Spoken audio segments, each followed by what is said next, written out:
comment ça va? Comment allez-vous? Nous commençons la transmission, passons aux informations sur ce qui se passe dans le monde. Vous êtes prêtes? Oui, bien sûr. Allons-y. Alors allons-y, parce que c'est très animé. C'est très animé. Bon, alors on commence avec cette image qui, selon les rapports en Russie, une station-service a explosé toute seule. Comme ça, boum, tout d'un coup, elle a explosé. Et bon, eh bien, cela devient de plus en plus courant dans le récit là-bas en Russie. Et bon, eh bien, il arrive des choses mauvaises, soudainement, toutes seules, automatiquement, et bon, c'est comme ça que c'est rapporté, évidemment. Voilà. Parmi les informations, cette image attire aussi l'attention. C'est l'ex-compagne même de Jeffrey Einstein. Est-ce qu'il est plus beau?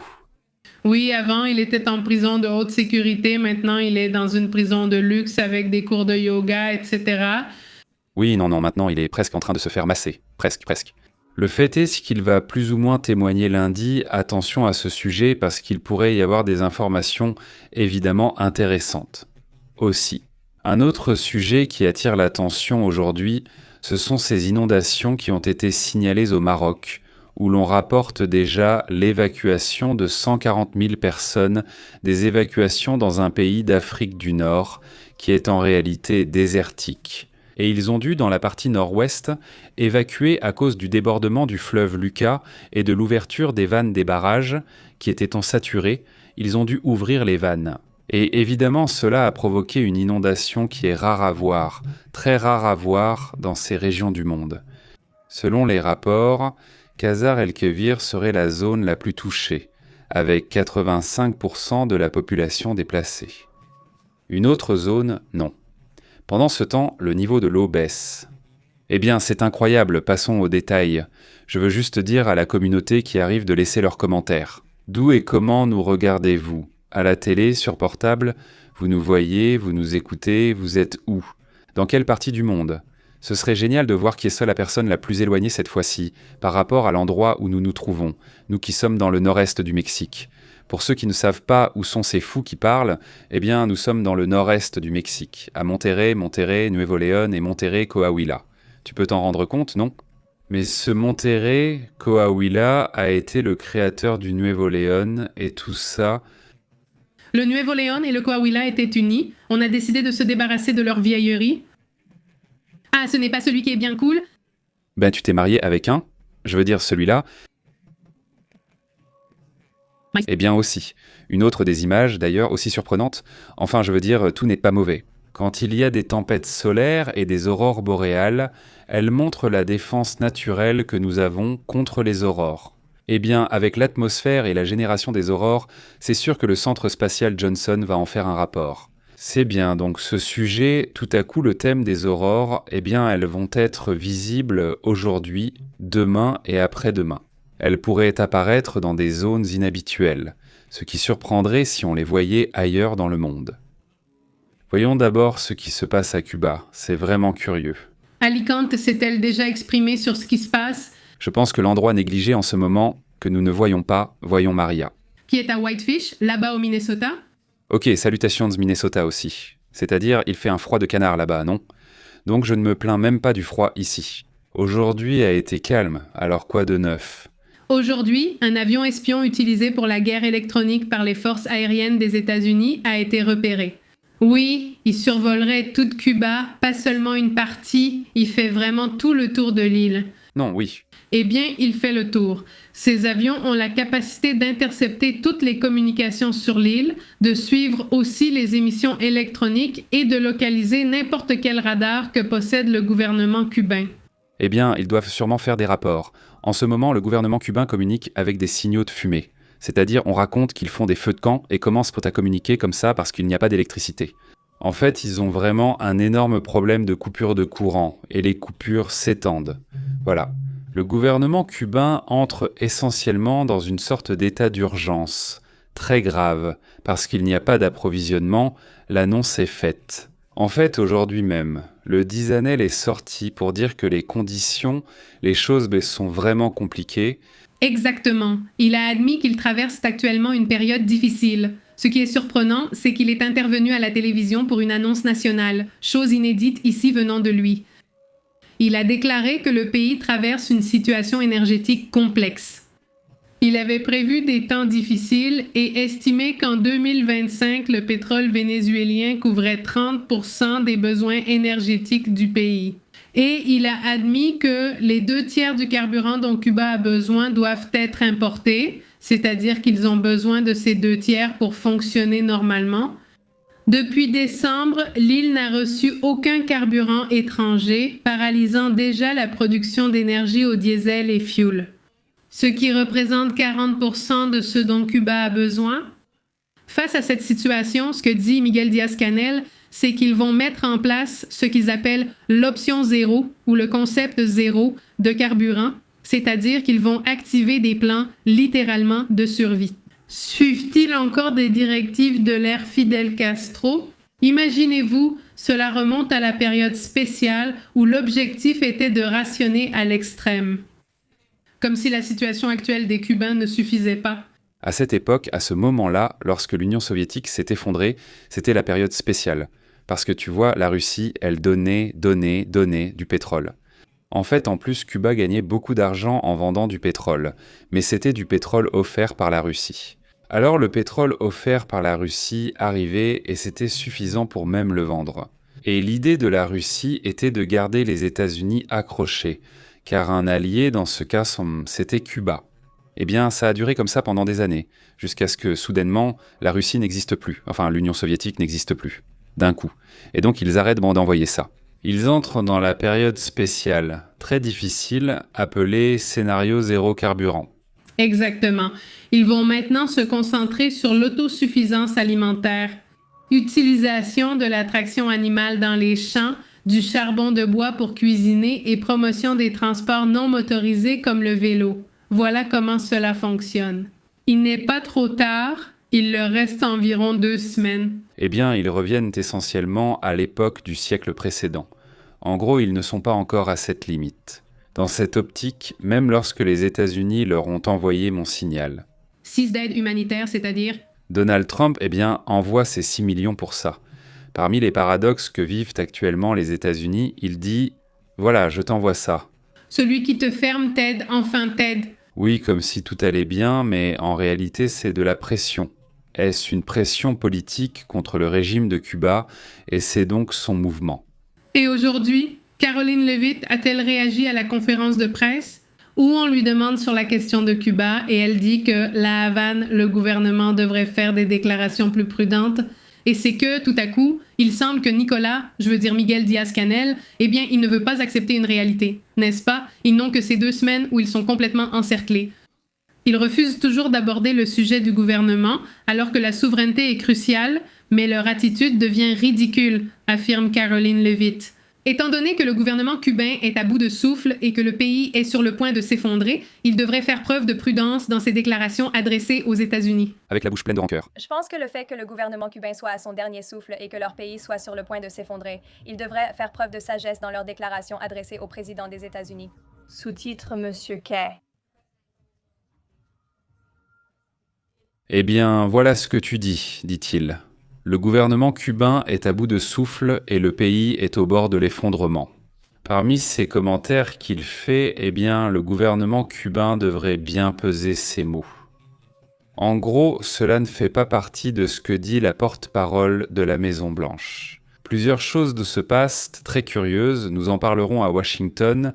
Il y a divers sujets intéressants, mais y a-t-il autre chose à ce sujet ? Oui, aussi. Díaz-Canel a mentionné qu'il cherche une coopération extérieure, ce qui aurait été bien à faire depuis longtemps. Développer des plans d'autosuffisance énergétique, principalement solaire, ils veulent des parcs solaires et installer environ 5000 kits photovoltaïques pour les centres de santé. D'autres pour le miel, pour des emplois dans des secteurs prioritaires. Mais bon, pour l'instant, ils sont en train de chercher cela. Combien de temps cela va-t-il prendre? Cela peut même prendre des années. Vraiment, on verra le sujet, mais on parle, d'une colère, d'un mécontentement, évidemment, de la part de la population, pour ne pas avoir anticipé ce problème. Passons à d'autres sujets, à d'autres thèmes importants. Un grand salut ici à mon homonyme, José Zaraté. Comment vas-tu, José? Salutations jusqu'en Californie. Salutations. D'où d'autres nous regardez-vous? Nous avons déjà vu l'Espagne, la République dominicaine, Guillermo et Marcela. En réalité, ils sont au Chili. Maria Bueno est-elle proche d'Albert? Je pense que Maldejano est celui qui nous suit depuis l'Espagne. Un grand salut à la communauté là-bas, dit-il. Cuba, selon lui, survivra sans problème à un effondrement total. Gerardo, comment ça va? Salutations au lycée Ercilia Granados. Salutations en Californie de la part d'une Guatémaltèque. Passons à d'autres sujets importants.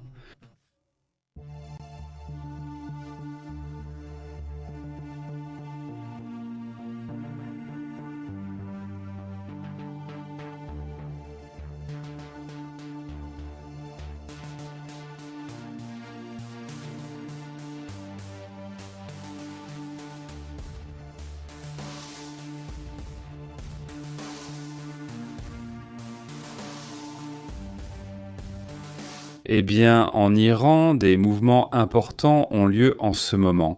Les États-Unis lancent un message. Le message est essentiellement de quitter d'urgence ce pays. Cela s'adresse évidemment aux citoyens qui pourraient être des États-Unis. Sont sociétés États-Unis. C'est toujours en Iran, à ce stade non. Et il leur dit, écoutez, si à ce stade vous êtes encore en Iran, vous devez partir immédiatement. Il semble que quelque chose soit en train de se préparer en ce moment. Il faudra voir comment était le compteur des pizzas, non pas des pizzas. Pour ceux qui ne connaissent pas encore cette situation ici, je pense que la majorité de la communauté le sait déjà parfaitement. Mais il y a une augmentation des ventes de pizzas au Pentagone, donc il y a cela. Est-ce que à travers Google, tu peux savoir s'il y a plus de commandes de pizza et plus d'activités de pizza à cette heure-ci ou pas? Un pic extraordinaire indique qu'il se passe quelque chose au Pentagone. Allons voir tout de suite, mais que demande l'ambassade? Qu'est-ce qu'elle dit? L'ambassade virtuelle des États-Unis à Téhéran parce qu'il n'y a pas d'ambassade? L'ambassade vient de lancer cet avertissement aux citoyens dans la République islamique, leur disant qu'ils doivent se préparer à quitter le pays. Parce qu'ils disent « partez maintenant ». Donc, le message est de partir maintenant et d'avoir un plan pour le faire afin de ne pas dépendre de l'aide du gouvernement des États-Unis. Une alerte de sécurité, c'est la 2e du mois ou à peu près, de cette année au moins, parce qu'il y en a eu une précédente. Si vous vous souvenez, ils étaient sur le point de lancer une attaque. Une alerte similaire a été donnée, conseillant de stocker nourriture et électricité si l'on ne peut pas quitter le pays et indiquant les voies de sortie. C'est la 2e alerte. Il leur demande aussi de se préparer à des coupures continues d'Internet et de planifier des moyens de communication alternatifs. En gros, préparez-vous à une situation possiblement chaotique, n'est-ce pas? Évidemment, c'est ce qui se passe normalement lorsqu'on anticipe un conflit. Exactement. Eh bien, en théorie, Steve Witkoff devrait être à Oman en ce moment avec l'équipe. Abbas Al-Garachi est très compétent, mais il ne parle pas directement avec Steve Witkoff, le représentant. Il gère surtout les affaires externes au gouvernement de Donald Trump. Et donc, en théorie, il est en train de discuter en ce moment. Mais bon, pour une raison très étrange, on leur demande de quitter le pays en ce moment. Il y a 2 heures, il a déjà été publié que plusieurs pizzerias, ici nous allons montrer les images de chacune d'elles. Voici la pizzeria de Nadamas. Il y a un pic très élevé vers 7 heures, non. Beaucoup plus que la normale, disons, que les jeudis habituels, non. Cela s'est produit chez Domino's Pizza, à 19 heures, non. Et puis il y a aussi la Nightwalk River. J'ignore ce que c'est, mais selon une autre pizzeria, Papa John's Pizza, il y a aussi une hausse. Au Pentagone, à 19 heures chez Pizzato Pizza, il y a aussi une autre augmentation, non? C'est aussi très atypique. Toutes ces pizzerias sont proches du Pentagone. Il dit que plusieurs pizzerias proches du Pentagone signalent un trafic supérieur à la moyenne. Regardez comment, tout à coup, quelque chose d'aussi fidèle. Celle-ci n'en fait pas partie. Elle ne fait pas partie des 4 que nous avons vues dans celle-ci. Elle n'y est pas, disons même qu'elle est peut-être en dessous de la moyenne. Ce qui est sûr, c'est que le régime, eh bien, il semble qu'il n'ait jamais vraiment eu lieu en janvier et février.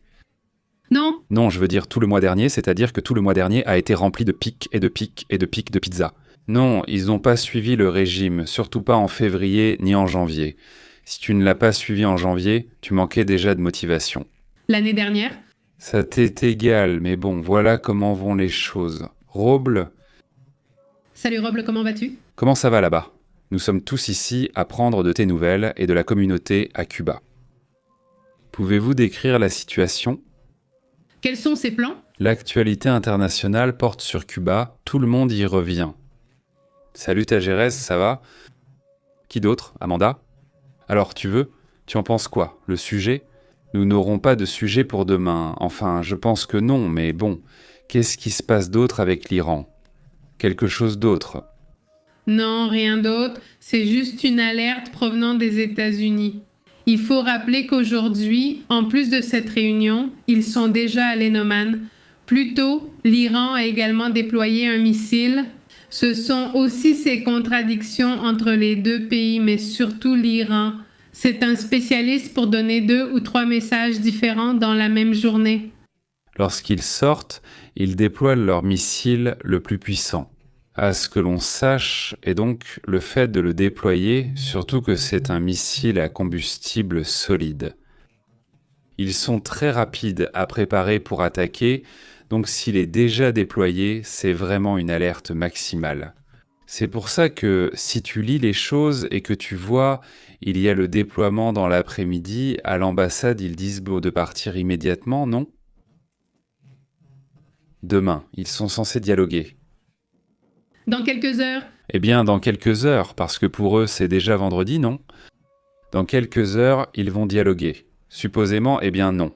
Tout indique que ce qui s'est passé le 12 juin va se répéter.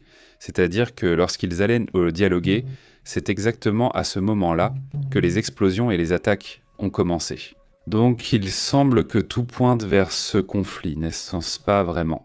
C'est-à-dire, non, ça ne me surprendrait pas qu'ils se serrent la main, qu'ils disent que tout est réglé et que c'est fini. Honnêtement, je ne le crois pas, et surtout parce qu'il y a un autre facteur, qui était le facteur Epstein. C'est-à-dire, il faut quelque chose pour la narration trumpienne et pour la Maison-Blanche, il faut quelque chose de différent. Parce que la pression est à son maximum. On va voir tout ce qui se passe dans cette affaire, parce que la pression est vraiment à son maximum. Il y a déjà des membres du Congrès qui demandent essentiellement la sortie de Trump, c'est-à-dire, ils en sont déjà là, ils le disent donc déjà clairement. Autre point, en revenant à Cuba, la vente d'essence aux civils vient d'être suspendue. Le régime l'a également annoncé au niveau provincial. Il ne l'annonce pas officiellement. Il commence tout juste à l'annoncer au niveau provincial. Pour éviter des protestations nationales, ils contrôleront les plaques d'immatriculation de toutes les voitures dans la rue. Eh bien, regarde, voilà, c'est-à-dire, ils commencent déjà à se limiter. Nous voyons quelques images qui commencent à circuler selon les rapports de ces derniers instants. Là-bas à Cuba, dit-on. « Salut, comment vas-tu, Marcos ?»« Salut, très bien, dit Amanda. » Et la femme de Trump dit quelque chose. « Que va dire Amanda si je suis aussi impliquée ?» Oui, mec, sur certaines images où les visages sont cachés, on pense que c'est elle. Avec d'autres personnes, évidemment pas avec Trump, mais avec d'autres personnes. Il y a toute une enquête en cours en ce moment, et le Premier ministre de Pologne l'a déjà signalé aujourd'hui, où il disait que ce monsieur a des liens avec la Russie. C'est-à-dire, c'est un monsieur, c'est un individu qui venait. Bon, tu sais que son grand-père est russe, enfin aussi le grand-père, donc il y a déjà toute une lignée de connexion avec la Russie et un peu aussi avec Israël. À ce propos, on en parle maintenant car il y a beaucoup d'informations incroyables. Mais cela semble avoir été quelque chose de grand, qui se déroulait au cours des dernières décennies. C'est un sujet qui existe depuis un certain temps, oui.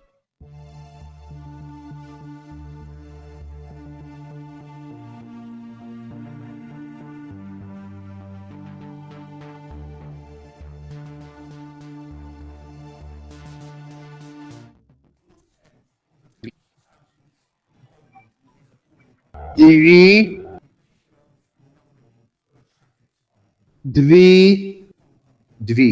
Le gouvernement polonais dit « il pense que », et ici nous regardons l'Angleterre, n'est-ce pas? Le gouvernement polonais dit « pensez-vous qu'Einstein aurait pu espionner pour Vladimir Poutine ?» Il dit « le Premier ministre craint-il que Peter Mandelson ait divulgué des secrets d'État, non seulement à un financier, mais aussi, disons, à la Russie. Ici nous parlons, regardez à quel niveau ils en discutent déjà. En Angleterre, cela ne se passe pas aux États-Unis, cela se passe en Angleterre. En Angleterre. Le Premier ministre actuel a permis qu'un individu lié à Einstein et à des affaires plus obscures soit ambassadeur. Alors ils disent de maintenant, écoutez, il y a déjà des informations de Pologne selon lesquelles cet individu était un espion. Et maintenant, il s'avère que tu as permis qu'un ambassadeur qui avait des liens avec cet Einstein, soit en fonction, non ? Donc, ils le critiquent. En plus, ils assurent que même le Premier ministre du Royaume-Uni pourrait démissionner à cause de cette situation. Et aux États-Unis, rien ne se passe. Alors, serait-ce le premier grand dirigeant, disons, d'un pays à tomber de cette manière ? Maintenant, on parle déjà du fait que c'est un espion. Ce n'est plus une question de théorie. Ce sont déjà des choses qui commencent à sortir avec de plus en plus de détails. Comment ça fonctionne ? Il y a un personnage, il y a une personne qui normalement a des liens russes, souvent ce sont déjà des Américains, mais ils ont des liens russes avec leur père, avec leur grand-père, dans ce cas avec son grand-père. Et donc, nous passons par des connexions avec la Russie. Il leur envoie des gens, il leur envoie des filles, il leur envoie des mannequins de différents pays pauvres. La Lettonie en faisait partie. L'Ukraine en était un autre. L'Ukraine en était un autre. Vous connaissez la beauté des Ukrainiennes, des Lettonnes, ce sont les mannequins typiques. En fait, beaucoup d'entre elles sont généralement des mannequins. Donc, beaucoup pensèrent qu'elles partaient pour du mannequinat. Exactement, parce qu'elles sont très grandes, c'est quand très minces, c'est la beauté typique d'un mannequin. Et en plus, elles avaient souvent un niveau d'éducation assez élevé, parce que dans ces pays, il était courant que tout le monde fasse 1, 2 ou 3 études. Elles parlent plusieurs langues. En plus, ce sont des personnes très qualifiées, et c'est idéal pour ce genre de personnes de très haut niveau économique, n'est-ce pas ? Donc, ce qui se passait dans tout ça, c'est qu'on les infiltrait, on les faisait entrer dans des fêtes, on les présentait à certaines personnes. Parfois carrément comme une accompagnatrice, mais d'autres fois comme quelque chose de plus. Tu vois, comme une future épouse de nombreux hommes d'affaires. Donc en fait, ça ne se passe pas seulement aux États-Unis, ça arrive partout d'ailleurs. Ici même, il y a beaucoup de ce genre de choses, surtout dans certains États. Certains réseaux amènent même des personnes. Des jeunes filles ici de Russie sont amenées ici et mariées, et tout à coup, tu vois, par exemple, au Yucatan, tu vois soudainement des jeunes filles, des jeunes garçons, peut-être qu'il y a un enfant mania aux yeux bleus, un enfant mania, tu vois. Oui, parce qu'il a beaucoup d'argent, beaucoup de billets, il achète littéralement sa femme, en gros, non ? Donc cela se produit dans de nombreuses régions du monde. Sauf qu'ici, ils vont à un niveau encore plus avancé, parce qu'ici, ils les infiltrent, les placent, les piègent, et ensuite, après, ils encaissent. Comment encaissent-ils ? Avec des informations, en donnant des données, en faisant pression. Tu sais quoi ? Ici, toi et moi avons un enfant, alors fais comme tu veux, mais tu me dois ce service. Le fameux cas du scientifique mexicain qui est un scientifique, ce n'est même pas quelqu'un, ce n'est pas comme si tu disais que c'était quelqu'un de très impliqué dans la politique, ils l'ont juste piégé là-bas en Russie. Ils ont piégé Chava, qui avait des enfants alors qu'il était marié au Mexique. Ils menacent que sans information, sa femme et ses filles ne pourront pas sortir. Que fait-il exactement ? Il vient de Oaxaca, c'est un scientifique oaxaqueño. Il travaille aux États-Unis et, lors de sa première mission, il est arrêté car ils ne sont pas espions mais scientifiques, donc non préparés. Alors on lui dit « Tu dois aller à cet endroit et prendre des photos de cette voiture, d'une automobile. » Et la voiture appartenait au FBI. Alors les agents du FBI l'ont vu et lui ont demandé « Pourquoi tu prends des photos ?» Il l'arrête et découvre qu'il espionnait pour la Russie et subissait des pressions. Mais le cas de ce Mexicain est courant. C'est exactement pour ça. Comment il a fait ? Il s'est laissé emporter par la blonde, non ? Alors elle l'a conquis. Sûrement que sa femme est même très belle. Mais il s'est laissé emporter par là. Donc dans ce cas, c'est un type d'action très similaire, sauf qu'elles vont même à un niveau encore plus élevé. De folie parce que là, on parle d'abus, de personnes très jeunes et de choses très étranges qui se passaient tôt là-bas, qui allaient bien au-delà de réunir des gens, mais atteignaient d'autres niveaux de folie. C'est-à-dire, évidemment, je ne peux même pas l'écrire ici. Point, aussi simple que ça, non ? Mais au moins, on commence déjà à le remarquer. Par exemple, ce représentant Robert Garcia commence à s'exprimer. Écoutons un peu ce qu'il dit. Ils ont publié seulement 1% des dossiers. Selon le représentant, Garcia affirme que Donald Trump cache les dossiers d'Einstein, ce qui est honteux, illégal et inconstitutionnel. Ils affirment qu'à ce jour, 1% des documents ont été divulgués. Plusieurs théories existent. Certains estiment que 50% des documents ont été révélés, d'autres seulement 1%. Voici ce qui a été divulgué. Il y a des pages et des pages et des pages et des pages et des pages où tout est censuré, tout est censuré, tout est censuré. C'est-à-dire, ce n'est pas qu'ils censurent un mot, deux petits mots, mais ils censurent des pages et des pages et des pages entières. Qu'est-ce que c'est ? Bon, de quoi s'agit-il ? Mais c'est ce que dit Robert Garcia, mais bon, ça doit être là. Ici, nous avons le représentant républicain Thomas Macy, qui a aussi été l'un des personnages les plus fermes sur ce sujet. Oui. Ne laissez pas le Sénat bloquer ce projet de loi, et s'ils le font, s'ils en font partie. Eh bien, ce qu'il demande essentiellement, c'est qu'on ne gâche pas un projet visant à révéler toutes les informations, dit-il. Si tu fais partie de la dissimulation. Quiconque est allé sur l'île devrait être derrière les barreaux, même les milliardaires. Dit par un républicain, quiconque est allé sur l'île. On parle ici de Bill Gates, de Trump lui-même.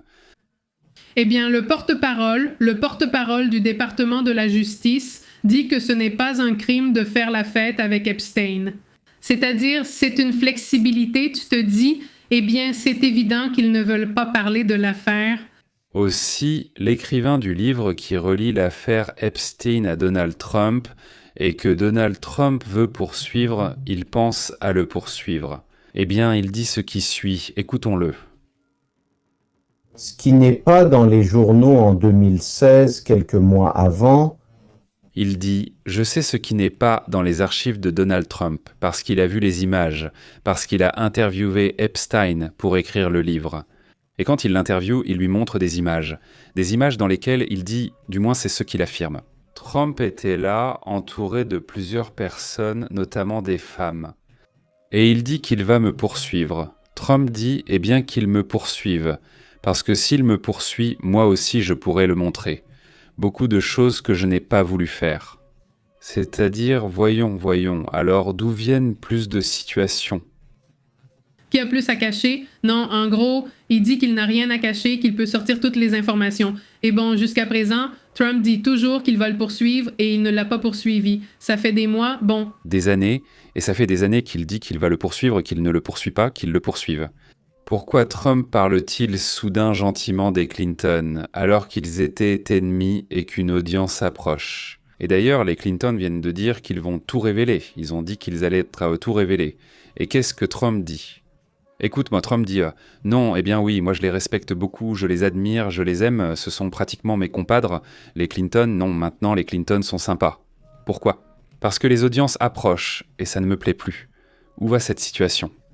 Selon les rapports, Bill Clinton prévoit de dire au Congrès ce qu'il sait sur Trump et sur Einstein, et ce qui pourrait mener à une procédure de destitution. Mais que dit-il ? Même si ce n'est pas lié à Einstein, cela concerne aussi ses nombreuses plaintes. Aujourd'hui, Scott Besset, responsable du secrétaire au Trésor, a été interrogé sur la plainte que je viens de déposer. Ici, nous vous avons parlé de combien? 10 billions de dollars, si je me souviens bien, à peu près, ce qui d'ailleurs représente presque tout le budget de l'IRS. Cela laisserait ce service gouvernemental sans budget? Le gouvernement est poursuivi et... Si Donald Trump poursuit le gouvernement, à un moment, des questions sur ses impôts sont devenues publiques. On sait tous qu'il n'a jamais payé, il a fait semblant, il a joué l'idiot. Dans cette question, il lui demande « Qui va payer cet argent des procès ?» Finalement, après avoir beaucoup bégayé, il reconnaît que les contribuables, donc la population, paieront ce procès. Il dit « Oui, voyons. » D'argent Oui, monsieur. serait coupé. Disons que, pour une raison quelconque, il gagne réellement cette affaire et que ces 10 milliards de dollars arrivent. Eh bien, encore une fois, cela viendrait du processus. Je ne demande pas comme... Cet homme est bien, c'est qu'on est venu, il dit maintenant Tarota. Et puis il lui dit « Ne te prends pas la tête ».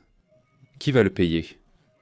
Trump gagne ce procès qu'il intente contre le gouvernement lui-même. Qui va le payer? Le Trésor, dit-il. Donc, qui a mis cet argent dans le Trésor? Les contribuables, papa, les mêmes gens. Les Américains devraient payer à Trump ses procès de 10 billions, c'est-à-dire une. Eh bien, ensuite, il dit que ce sont les personnes à qui il va faire un don qui vont en profiter parce qu'il s'assure qu'il va donner. Mais il oublie qu'il y a quelques années, des gens ont donné à Trump pour qu'il reverse, mais il s'est attribué le don. Oui, c'était vraiment fou. Mais il a dit à qui? Eh bien, il ne l'a pas dit à. Qui? Passons à autre chose.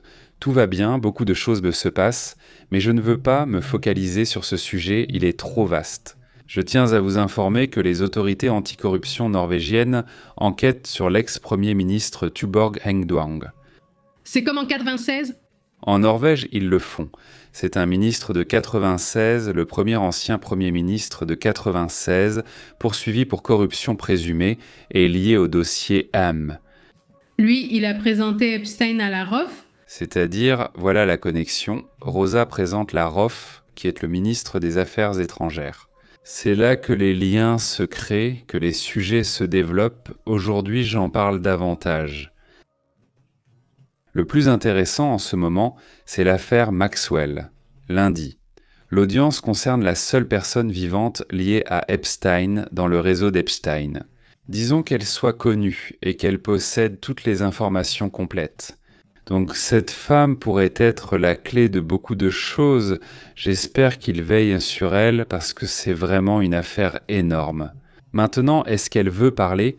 Parce que regarde, si elle reste silencieuse, peut-être qu'elle recevra bientôt une grâce présidentielle de Trump et tout sera réglé. Donc aussi, qui sait si elle osera parler, c'est-à-dire qu'est-ce qui pourrait la motiver à parler? Elle est en prison. Voilà. Donc on peut facilement lui dire « Écoute, on va te rendre la vie très facile, tout ira très bien pour toi en prison, tu seras tranquille là-bas, mais il faut juste que tu ne parles pas. » Ils la font sortir tout de suite et... Ils lui promettent de la faire sortir à un moment, donc c'est difficile qu'elle parle sincèrement. Non, pas celui-ci, mais bon, pas lundi, et ensuite le 26 de ce mois-ci. Le 26, c'est au tour des Clinton. Hillary Clinton, comme tu le dis, a déclaré, et bien qu'il le diffuse à la télévision. Oui, elle demande que ce soit télévisé.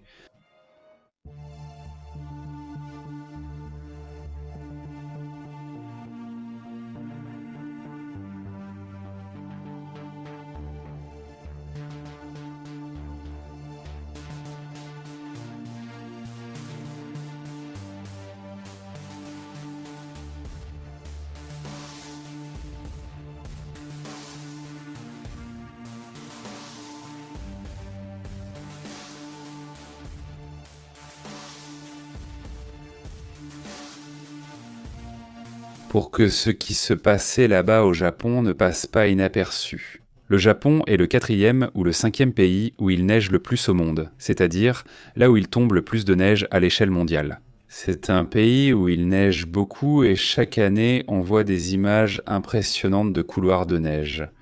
Oui, mais cette fois, cela a vraiment dépassé l'ordinaire, alors que d'habitude c'est déjà extraordinaire. Les fortes chutes de neige au Japon ont causé, regardez bien, pas moins de 35 morts et près de 400 blessés. Eh bien, ça a vraiment été une situation terrible. Le gouvernement japonais a publié des images montrant des interventions dans les montagnes où vivent de nombreuses personnes âgées. Oui, ils y allaient et tu voyais l'image, tu ne voyais que de la neige, et ils y allaient avec une sorte de carte en disant « Ici, il y a une maison. La maison était en dessous. » Non. Non, comme les gens racontent. Le poli ne compte pas comme des agents du genre de la circulation. On les voyait. Et puis il creusait, comme ça, il creusait, et arrivait à une fenêtre, il frappait et demandait « Tout va bien, ok ?» Et là, il repartait, allait en chercher un autre et continuait à regarder. Il vérifie. Il vérifie qu'il soit en vie. Oh, c'est fou, je veux dire... C'est vraiment sous la neige, alors soyez prudents. Je veux dire, regardez l'image ici, les gens qui sont là sur le toit. Voyez la taille côte des personnes, regardez où est la neige. La neige tombe déjà à certains endroits, pas le toit. Mais tu te dis, c'est impressionnant, c'est à peu près à la hauteur des épaules, la neige qui est sur le toit. Oui. Oui, c'est ce qui est tombé en 1 ou 2 jours, non? Les autorités japonaises ont confirmé au moins 35 personnes. Nous devrions peut-être mettre cela à jour demain, car c'est la mise à jour qu'ils ont publiée mercredi. Et je n'ai pas pu la mettre à jour aujourd'hui, mais demain nous la mettrons à jour à nouveau.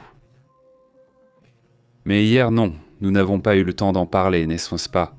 Et c'est très surprenant, sincèrement, vraiment incroyable, et je pense que ce sont.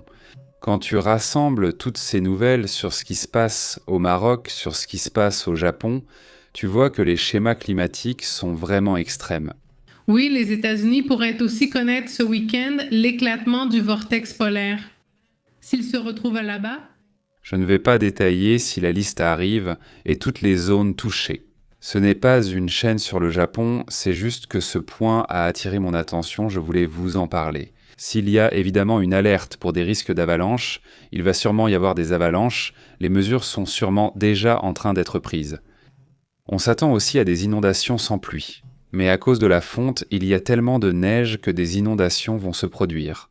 Comme cela s'est produit en Sibérie ces 3-4 dernières années, en fait ces 3-4 dernières années, c'est presque devenu la norme. Ils savent qu'il va y avoir des inondations en Sibérie. Parce que la fonte est très rapide, c'est-à-dire qu'avant, le processus de fonte de l'hiver au printemps prenait des semaines et des semaines. L'eau s'écoulait et était absorbée par la terre. C'est brutal. L'hiver finit, la chaleur arrive soudainement, tout fond très vite, provoquant des inondations car la terre n'absorbe pas assez d'eau. Alors le niveau de l'eau commence à monter, mais c'est vraiment étrange parce que tu te dis, il ne pleut pas, mais le niveau de l'eau monte et en plus c'est de l'eau glacée, pas autre chose. Donc bon, ce sont des choses auxquelles nous allons devoir nous adapter. Un énorme salut à Karan. Au fait... Salut mon frère. Salut mon frère, dit quelqu'un avec beaucoup de gentillesse, un câlin pour toi. La personne la plus éloignée aujourd'hui est à Alicante, en Espagne. Jusqu'à présent, personne n'est arrivé de plus loin. Mais salut aussi à Oscar jusqu'au Nicaragua, salut à Isaïbara, comment vas-tu? Tu es en Oregon? Merci à toute la communauté mondiale qui nous regarde. Et le robot que je vais fabriquer, ils ont tant de robots que je pense qu'ils devront en créer de ce genre. Oui, ces robots. Génial. Oui, il y en a. Tu te souviens que j'en ai présenté un?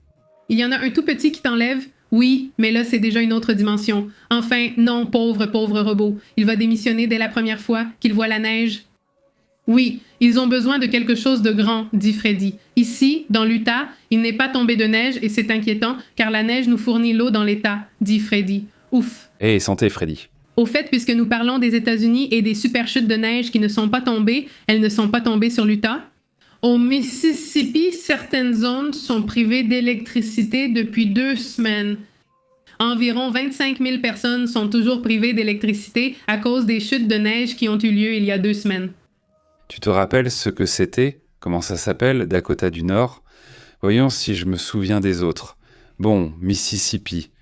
Voici la liste, ce dont tu parles en le voyant en direct. Voici, disons, les zones avec des coupures de courant.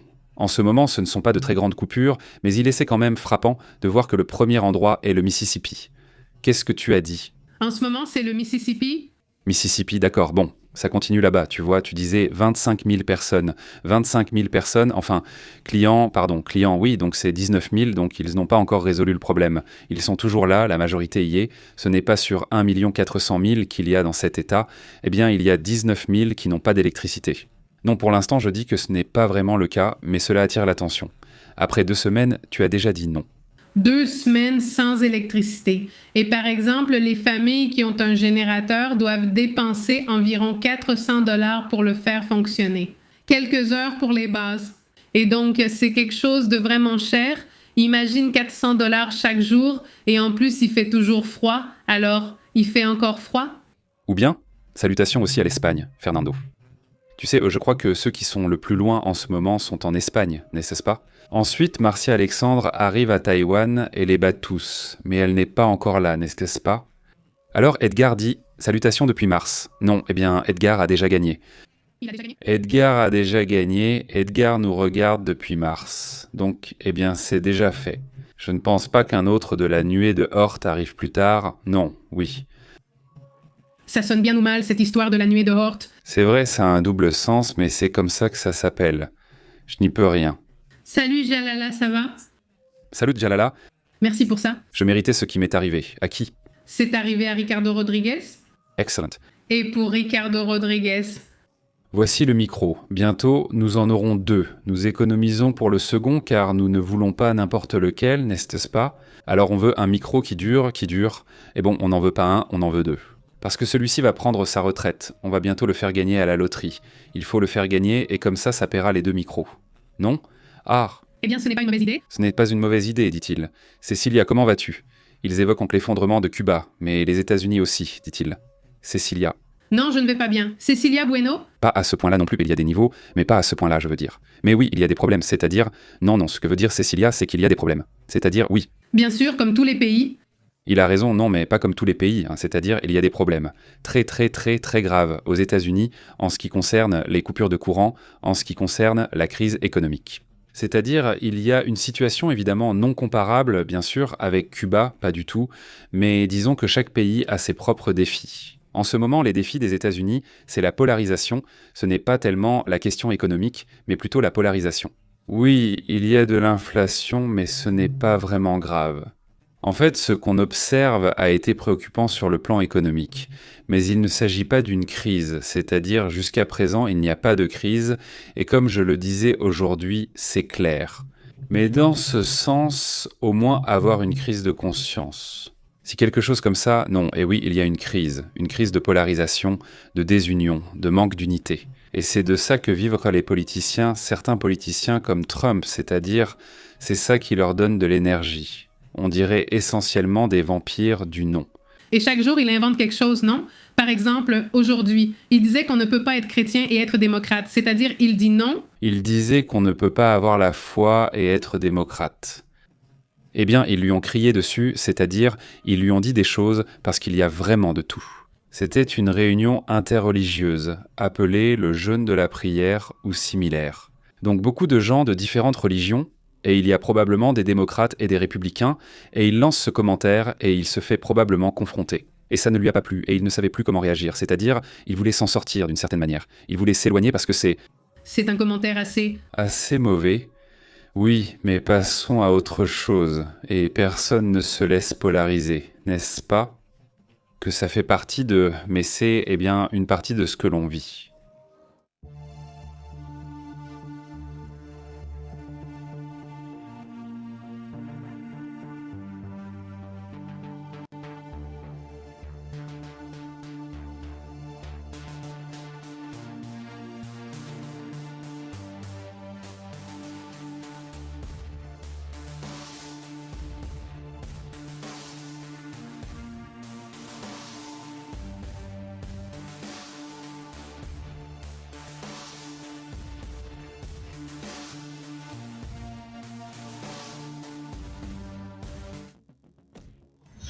Cette explosion s'est produite à Khan Yunis, où des avions israéliens auraient frappé une maison d'après les rapports. C'est dans le sud, vous vous souvenez. Une puissante explosion a eu lieu au sud de la bande de Gaza. Est-ce qu'ils tirent pour une raison particulière? Nous allons attendre plus d'informations, mais le conflit est déjà ouvertement en cours, ça recommence encore, je ne sais pas. Le cessez-le-feu, en fait, il y a plus de feu que de cessez, non? Je veux dire, on ne voit plus vraiment le cessez-le-feu. Honnêtement, et ça a évolué ces derniers jours, non? Je ne sais pas, apparemment ils ont vu, hier on en a parlé, ils ont vu des gens apparemment armés et ils ont commencé à bombarder certaines zones. En même temps, est-ce que Rafah a déjà été ouvert? Il paraît que certains blessés peuvent déjà sortir vers l'Égypte pour être soignés, ou des personnes qui ont comme ça un problème grave. Mais bon, attention, avec ce qui se passe là-bas, on signale aussi en ce moment une explosion. C'est là-bas dans... Comment ça s'appelle? Dans les Caraïbes? Ou c'est où comme ça? Nouvelle attaque d'un bateau par le gouvernement des États-Unis. Il me semble que cette fois-ci, c'est dans le Pacifique, parce que bon, vous savez que ces attaques qu'on a vues dans les Caraïbes se produisent aussi de l'autre côté. pour cette tentative, soi-disant, d'avoir, eh bien, comment on appelle ça, la drogue, non, les drogues qui entrent aux États-Unis. L'image de ceci, eh bien, ce serait bien de la voir. Cette vision est, et aussi ceci est un ceci. C'est un séisme qui avait été signalé à D, et nous revenons à l'image. Un séisme de magnitude 6,1 a été signalé, resté à 0,8, et nous allons maintenant au séisme. La gomme permet d'observer les cartes, et tout examiner plus calmement. Non mais bon, l'image est déjà là, et c'est l'image, si on dit que c'est bien du Pacifique... Pacifique oriental. Pacifique oriental. Eh bien voilà encore une de ces embarcations qui me surprend.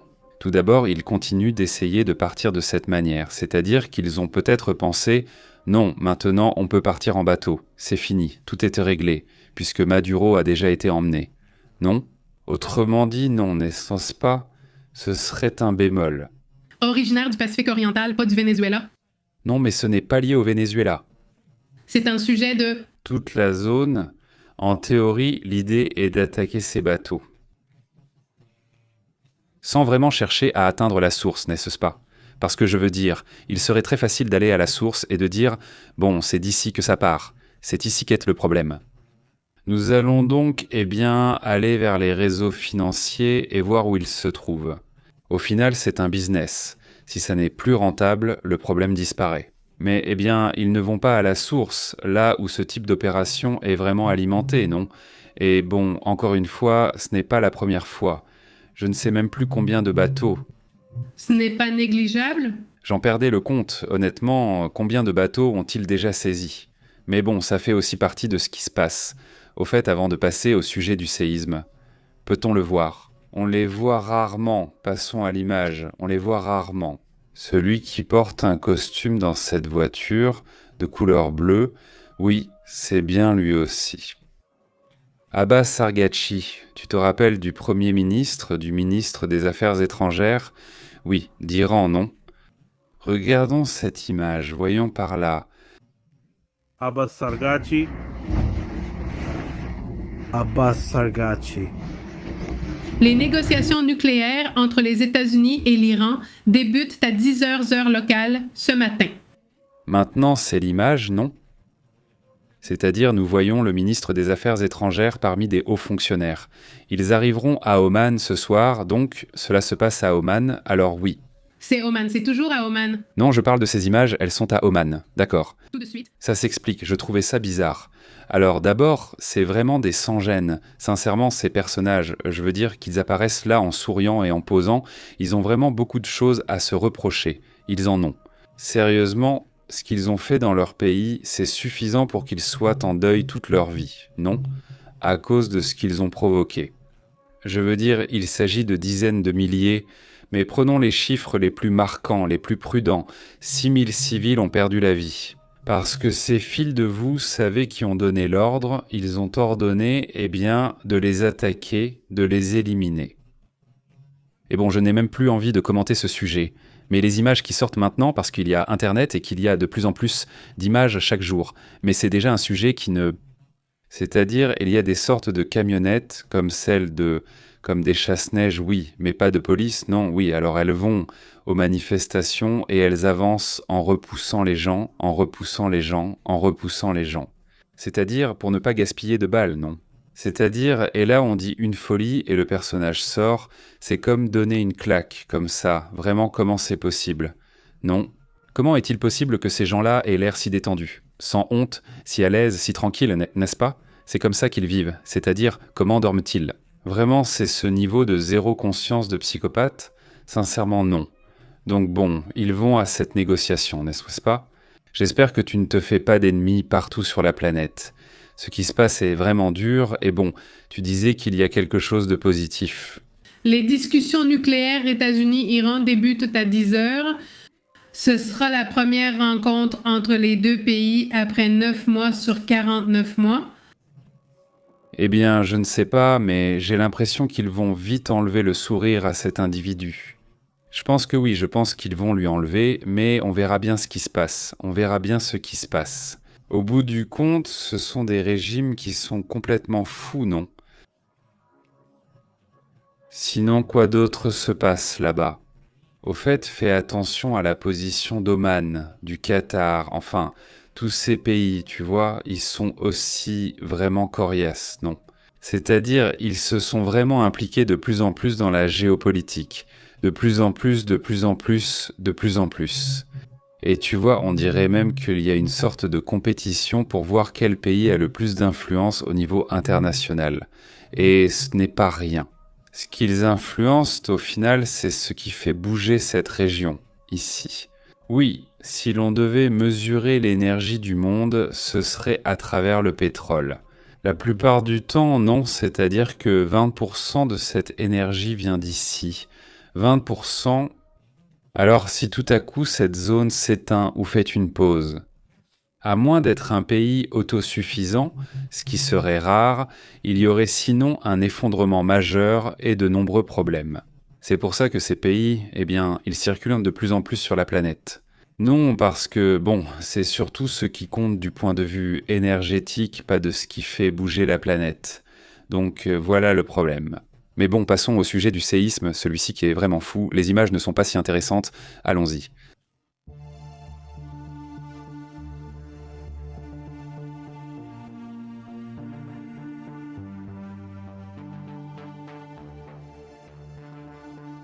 On signale un séisme, mais où et comment cela s'est-il produit? C'est un séisme en Indonésie. La zone s'appelle le sud de Java, c'est bien aujourd'hui. T'as parlé de Java. Avec les inondations et un fort séisme ressenti à Java, cela touche aussi Bali. Pour l'instant, voilà. Il y a peu, on signalait 7 blessés, des dégâts aux habitations et quelques répliques mineures. Je veux dire, on voit les images des caméras de sécurité qui commencent à sortir, on voit que le mouvement est intense.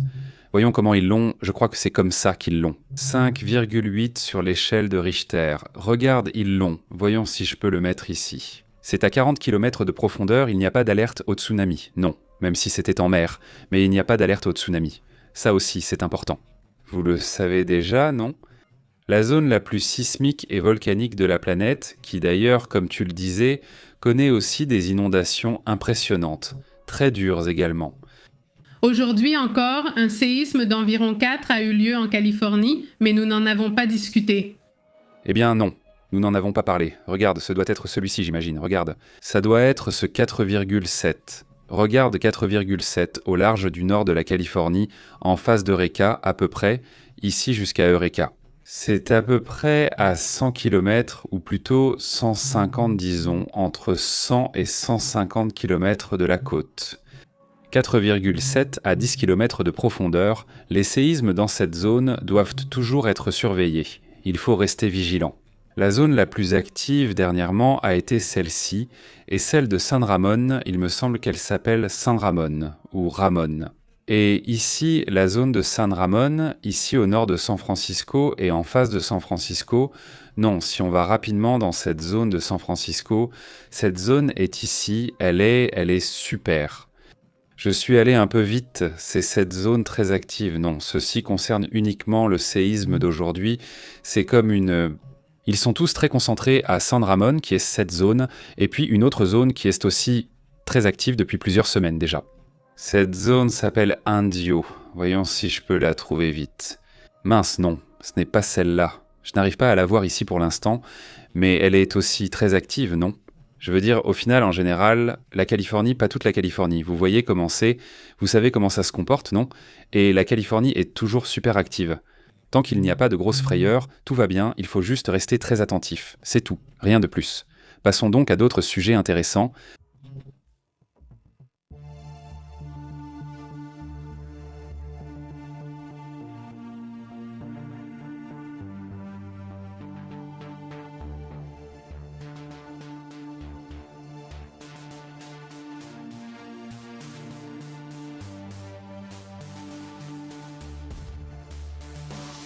Voilà, c'est l'alerte. Juste pour ce dont on parlait au début, non? C'est-à-dire, c'est l'alerte que donnait l'ambassade là-bas pour l'Iran? Oui, c'est le rapport. L'ambassade virtuelle d'Iran? Exactement, l'ambassade virtuelle d'Iran. Eh bien, elle demande de toute urgence que les citoyens américains fassent attention. J'imagine que d'autres pays doivent faire la même chose, normalement c'est comme ça.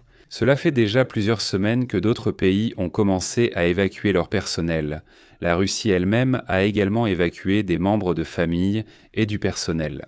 Non essentiel, pareil, les Américains ont aussi été très actifs dans ce sens, n'est-ce pas ? Eh bien voilà, c'est comme ça, la situation est ainsi, nous allons continuer à examiner cela plus tard. Au fait, aujourd'hui ont commencé les Jeux Olympiques. Non, aujourd'hui ont commencé les Jeux Olympiques d'hiver, là-bas en Italie.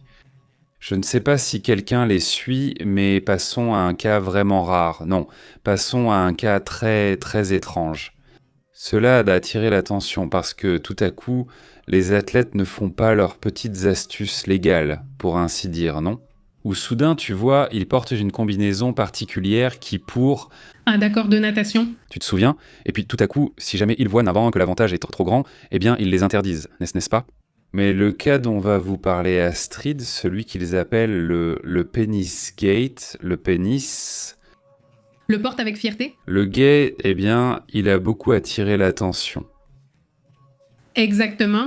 Il existe une agence qui se consacre essentiellement à vérifier que les athlètes ne trichent pas et, eh bien, le niveau de créativité pour tricher ne cesse d'augmenter. L'AMA, comme elle s'appelle, est une agence mondiale antidopage. En ce moment, elle a une tâche assez compliquée et elle doit s'assurer que les athlètes, pour commencer, ne consomment pas de substances illicites, qui leur apporterait de meilleurs résultats aux Jeux Olympiques. Mais le problème, c'est que... Comment ça s'appelle? Qu'ils ne se fassent pas le test. Le test PIN? Le test PIN est reporté à cause des Jeux Olympiques. Mais maintenant, elles ont dû faire face à autre chose que les skieurs masculins, ce sport où l'on saute avec des skis et où celui qui va le plus loin gagne. Ils restent donc presque en train de voler, hein? Imagine que c'est comme un écureuil volant et ils avancent avec les skis. D'une certaine manière, pour leur donner plus de dynamisme et aller plus loin, non? Eh bien, il s'avère qu'ils se sont fait injecter de l'acide hyaluronique dans le zizi. Je crois que je l'ai enlevé dans le zizi. Pour voler plus loin dans la vue, disons que ça leur donne une certaine portance dans l'air, ça leur donne quelque chose, ça fonctionne comme une voile, comme la voile d'un bateau.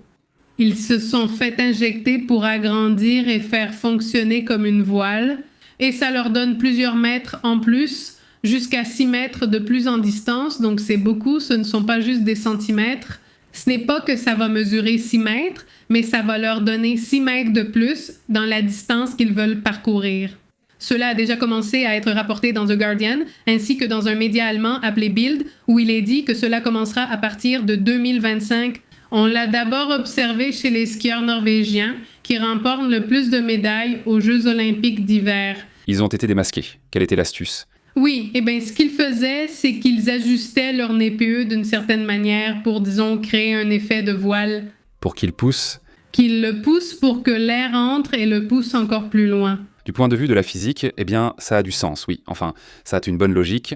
Alors, il y a des gens qui sont allés plus loin. Ils mettent en quelque chose là, mais à l'intérieur, ils s'injectent. Elles s'injectent. Ça a été de l'acide hyaluronique parce que c'était de l'acide hyaluronique. Il est ensuite absorbé par le corps. Les femmes l'utilisent, enfin les gens l'utilisent beaucoup sur le visage, par exemple. Pour paraître plus jeune? Oui, pour avoir l'air plus jeune. Donc, eh bien, certains de ceux-ci, on va vérifier qui fait ça ou pas.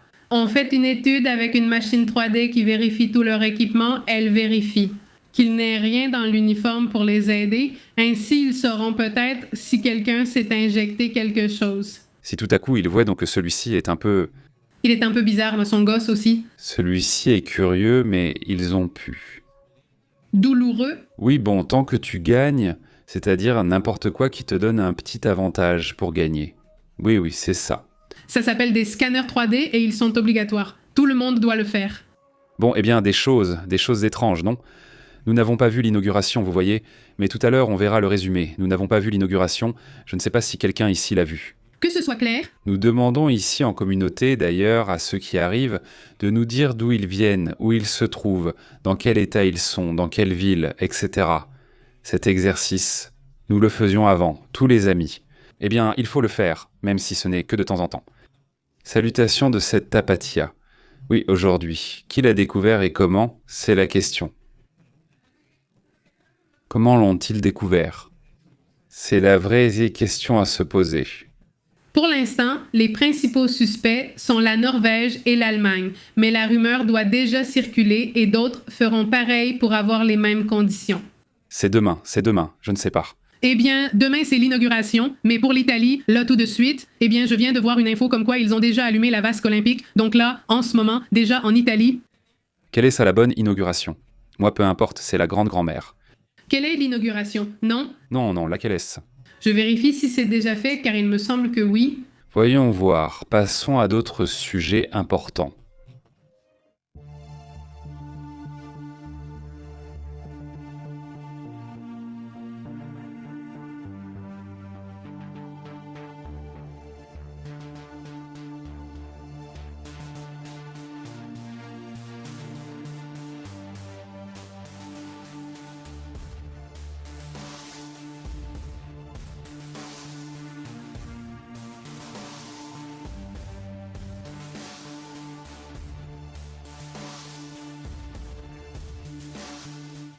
Eh bien, il y a une note étrange aujourd'hui. 3 objets apparaissent, une sorte de... On ne sait pas si c'était, un type de drone ou quoi que ce soit. Mais ces orbes de ces objets ont vraiment attiré l'attention, surtout parce qu'ils ne faisaient pas de bruit, et à cause de leur vitesse, c'est assez impressionnant. Ceci provient d'une vidéo militaire partagée que certains disent avoir été filmée par des militaires. Des objets auraient été repérés dans le golfe Persique et capturés par un drone MQ-9. Et maintenant, il y a plus d'informations, plus de détails sur ce dont nous vous avons parlé ces derniers jours. C'était la semaine dernière que cette première vidéo est sortie. Le département de la guerre, ex-département de la défense, a annoncé que cette situation aurait eu lieu le 23 août 2012. Cette rencontre, cet objet qui aurait été filmé, et cela fera-t-il partie des révélations qui seront présentées au Congrès des États-Unis? Selon les rapports, cela aurait eu lieu le 23 ou 3 août. 3 lumières formant une formation et se déplaçaient soudainement de chaque côté. Elles se reformaient ensuite et se remettaient en place, 3 comme formant un triangle. Les objets y gardaient une formation triangulaire quasi parfaite et se déplaçaient soudainement sur de longues distances en restant presque équidistants. Les enquêteurs, comme le journaliste américain George Knapp, John McCowell et d'autres encore, assurent que cette vidéo fera partie de plusieurs qui seront présentées au Congrès des États-Unis dans les prochains mois. Ils assurent souvent qu'il ne s'agit pas d'un seul objet, mais de 3 objets qui se déplacent de manière coordonnée et qui, selon eux, démontrent une intelligence dans leur façon de se mouvoir. Peut-il s'agir d'objets ou de phénomènes anormaux non identifiés? On les appelle désormais WAVs, car il s'agit de phénomènes. Mais, selon Cornwell et selon Knapp lui-même, la vidéo fait partie d'une des déclassifications qui vont avoir lieu prochainement, dans laquelle ils insistent sur le fait qu'il ne s'agit pas d'un phénomène météorologique, ni d'un type d'animal, ni d'aucun phénomène naturel. Simplement, ils insistent sur le fait qu'il s'agit d'un phénomène intelligent. De qui? Eh bien de quelqu'un, mais nous ne savons pas qui, cela fait déjà un moment. Cela attire l'attention, car le 2 juillet, souvenez-vous, je dis oui, il y avait des drones, ou non. Non. Comme maintenant, non. Alors, il continue à attirer l'attention, il continue à se montrer donc de plus en plus de ce type d'objet. D'ailleurs, il y a des audiences qui sont attendues dans les prochains jours, enfin pas des audiences, mais des fuites ou des informations sur les fuites qui ont été faites précédemment. Et que, peut-être que là-dessus, j'imagine aussi qu'ils voudront l'utiliser comme un classique moyen de diversion. Avec autant de sujets, je n'aborde pas cette affaire. Alors, écoute, on l'analyse, on regarde si c'est intéressant, mais il ne faut pas arrêter de parler d'autres sujets, n'est-ce pas? Évidemment, il faut simplement le prendre comme c'est, non? Si l'information est bonne, on en parle, sinon non. Au fait. Par ailleurs, la Pologne et l'Ukraine se sont serrés la main sur un sujet qui est clé pour la stratégie de défense ukrainienne. Pas seulement pour maintenant, mais aussi pour l'avenir. Il y a de plus en plus de liens entre certains pays, parmi lesquels la Pologne attire beaucoup l'attention pour faire des affaires dans le domaine des armes. Au final, c'est une opportunité. Hier, nous parlions d'une entreprise qui va bientôt entrer en bourse à Wall Street. Oui, comme une entreprise de drones technologiques, mais des drones militaires qui fonctionnent en essaim avec de l'intelligence artificielle. Cette fois-ci, une autre annonce a été faite et attire également l'attention. C'est ce que nous voyons en ce moment, c'est dans ce salut qu'il fait. La Pologne et l'Ukraine ont scellé une alliance qui va offrir une certaine garantie de sécurité future à l'Ukraine. Ils vont s'unir pour produire conjointement des armes et du matériel de défense, aussi bien privé que public, pour ainsi dire. Il ne s'agira pas de fabriquer des munitions, mais de produire des équipements et systèmes de combat modernes, en exploitant les usines des deux pays et l'expérience inestimable que l'Ukraine apporte actuellement à la guerre. Oui, eh bien, et l'axe central sera évidemment la production de drones, qui a été essentiellement le point fort de l'Ukraine, ainsi que les systèmes non habités. Par exemple, les vedettes drones qu'ils utilisent, c'est vraiment impressionnant. Elles ont réussi à chasser presque tous les navires russes de la mer Noire, étant adaptés à la guerre moderne. L'Ukraine subit cela depuis 2022, voire depuis 2014. Kiev apporte une expérience du combat, tandis que Varsovie offre sa capacité industrielle, logistique et son innovation technologique. Eh bien, voilà où en est la situation, n'est-ce pas ? Énorme. Au fait, je salue Walter, salutations de ma part, toujours au même endroit, à Carmen Campeche. Selon certaines sources, en 2030, il et nous n'existerons plus. Ni Tabasco, ni ma famille, ni moi, à cause de l'eau, c'est-à-dire parce que le niveau va monter. Ah, Eh bien, ce sera Walter, à ce point-là. Oui, comment vas-tu, Walter ? Santé pour toi, pour ta famille. Imagine, ce ne serait pas trop terrible, ce 67. Comment vas-tu ? 67 ? Aussi ? Salut, qu'en penses-tu, Walter ? Au fait, que se passe-t-il à Campeche contre les députés ? Jusqu'à présent, il n'y a pas de pagaille, pas de folie entre le gouvernement de l'État et les députés. Et il y a tellement de choses comme ça, c'est vraiment incroyable. On verra si on en parle demain avec Gérèse en direct, hein ? Salut, comment ça va la papita ? Demande la papita des officiers. Étonnant que ces absurdités sortent quand la société est tendue. Ça me rappelle la politique au Mexique sous Carlos Salinas de Gortari. Il dit « Eh bien voilà, bon, c'est un commentaire, non ?» comme on voit le chupacabra? Le chupacabra ne donne rien. Comment vas-tu, Carlos Martinez ? Salutations, Benedicto. Drones et armes technologiques actuelles, dit Benedicto. Salut Benito, ça va ? Salutations à Las Vegas, Nevada. Lourdes, comment vas-tu ? Très bien, passons à d'autres sujets importants. Nous avons aussi plus d'images, oui. Nous avons actuellement 2 images intéressantes de Cuba. Les fameux concerts de casseroles ont déjà commencé en ce moment à La Havane. Regardons ceci, c'est cela. Eh bien, aujourd'hui, plusieurs citoyens cubains ont placé des drapeaux des États-Unis dans les principaux quartiers de La Havane. Oui, je l'ai déjà vu, c'est sur Cubané, selon ce que publie Cubané Noticias. Voici un autre drapeau là-bas. Oui, c'est la même. C'est la même. Même si c'est bien, évidemment c'est frappant, pas très étrange, évidemment, de voir quelque chose comme ça en ce moment. Et voyons si c'est ça, voyons, écoutons.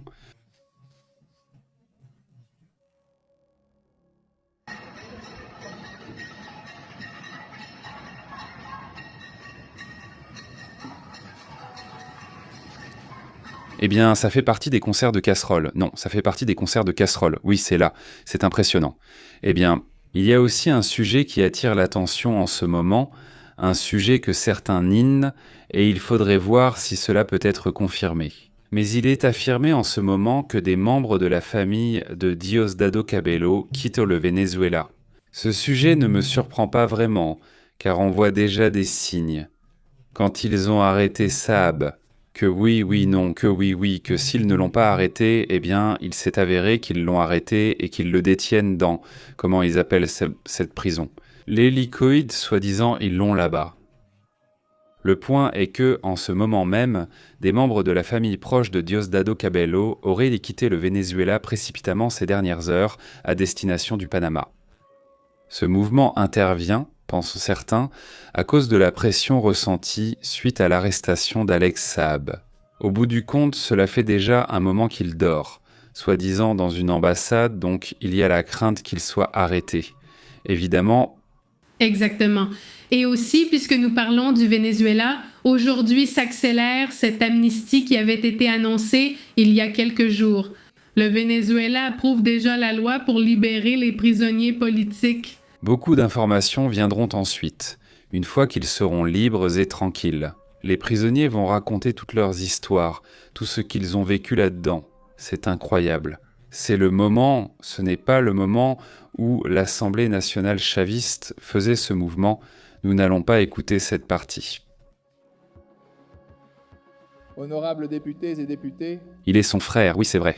D'ailleurs, d'approuver en première lecture le projet de loi d'amnistie pour la coexistence démocratique en République bolivarienne du Venezuela, conformément à l'article 104 du règlement intérieur et des débats de l'Assemblée nationale, veuillez l'exprimer par le signe habituel au nom de Dieu, adopté à l'unanimité. eh bien, l'amnistie venait d'être approuvée et c'est évidemment un sujet historique important pour toutes les familles. Aujourd'hui, nous montrons comment ils relâchent les prisonniers politiques, presque comme s'ils étaient des ravisseurs. Peut-être le sont-ils, non ? Mais tu dis quoi ? Disait le commentaire. Ils les ont emmenés et ramenés comme lors d'un enlèvement. Une camionnette blanche arrive, vitres teintées, ils ouvrent, le font sortir et repartent. Voilà, c'est comme ça qu'un gouvernement libère un prisonnier politique. Tu te dis vraiment, c'est fou, non ? Et comment ça marche, ce genre de choses ? Mais tu vois, ils attrapent les familles, évidemment très contentes qu'il ait été libéré là. Certains qui avaient 4 ans, c'est-à-dire des gens qui étaient là depuis longtemps, enfin, qui n'ont pas « Ah bon, depuis que Maria Corina est partie, depuis qu'elle est partie dans le monde, non ?» Qui sont là depuis bien plus longtemps, oui. Oui. Eh bien, voilà comment ça se passe là-bas. Allons donc aux commentaires.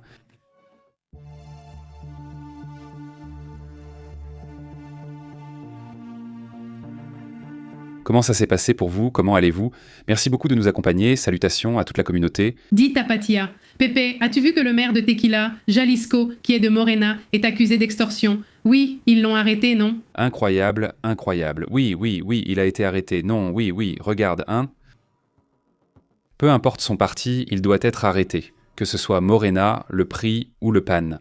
C'est-à-dire, s'ils font du mal, s'ils extorquent des gens, imagine, c'est-à-dire extorquer leurs propres citoyens, c'est censé être ça. Il faut se méfier des criminels et des politiciens. Imagine, oui c'est fou. Merci Tapatia, j'ai été incroyable. Vous avez aussi vu cette image du président de la Cour suprême où 2 assistants lui nettoyèrent les chaussures. Tu te dis ? Il a perdu toute l'humilité qu'il aime toujours afficher.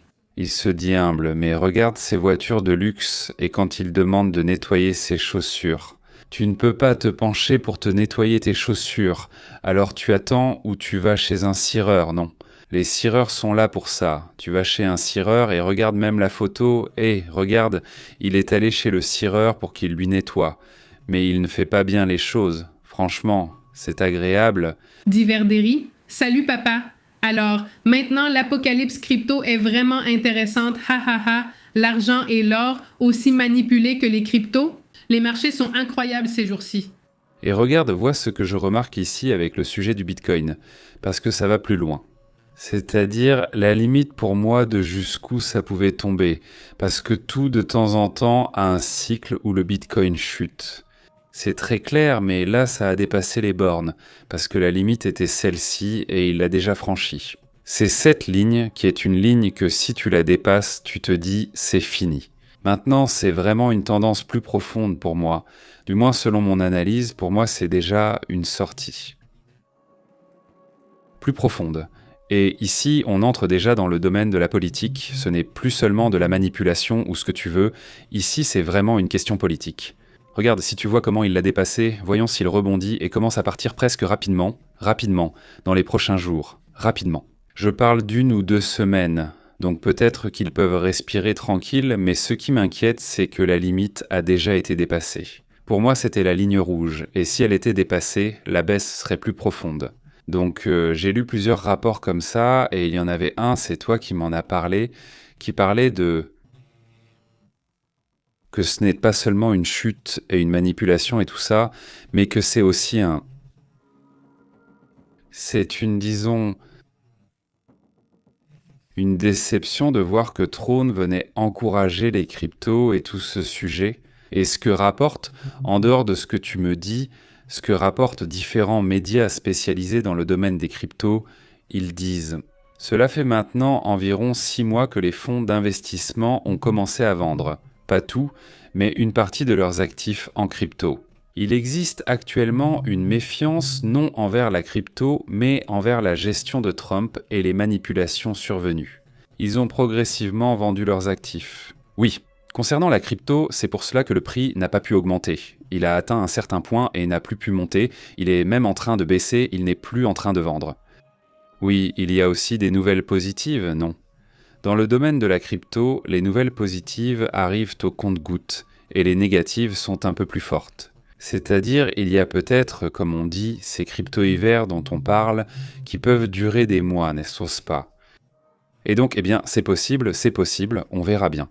Et beaucoup en profitent aussi comme une opportunité d'achat, donc, eh bien, chacun doit analyser cela de son côté. Regarde, il dit. La pépite d'or, il dit. Guadalajara est actuellement le bastion du crime organisé. C'est incroyable et déplorable, surtout parce que c'est ma terre, dit Christie. Commentaire, ma mère qui vit aussi à Guadalajara reçoit des appels quotidiens des extorqueurs. Elle a même appris quelques phrases en allemand et elle répond comme ça et il raccroche tout de suite. Ha ha ha. Bon, en ce moment, il y a des images des gens à Tequila qui fêtent dans la rue parce qu'ils ont déjà arrêté le maire. Tu te souviens que c'est aussi arrivé ici ? Une série de situations à San Pedro Garza Garcia qui ont été signalées ici même, à Nuevo León, je veux dire. C'est-à-dire, Code Magenta a été, je crois, le premier à sortir cette information dans laquelle, eh bien, avec ce maire qui d'ailleurs est très apprécié. C'est le maire Mauricio Fernandez qui est décédé d'un cancer. Mais il y avait des gens dans son entourage, des personnes proches, qui faisaient du racket.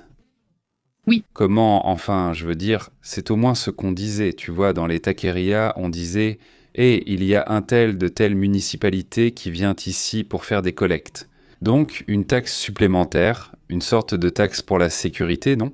Et puis, parfois, ils en parlaient ou dénonçaient ça et ils étaient retrouvés sans vie. Enfin, c'est quelque chose de très inquiétant.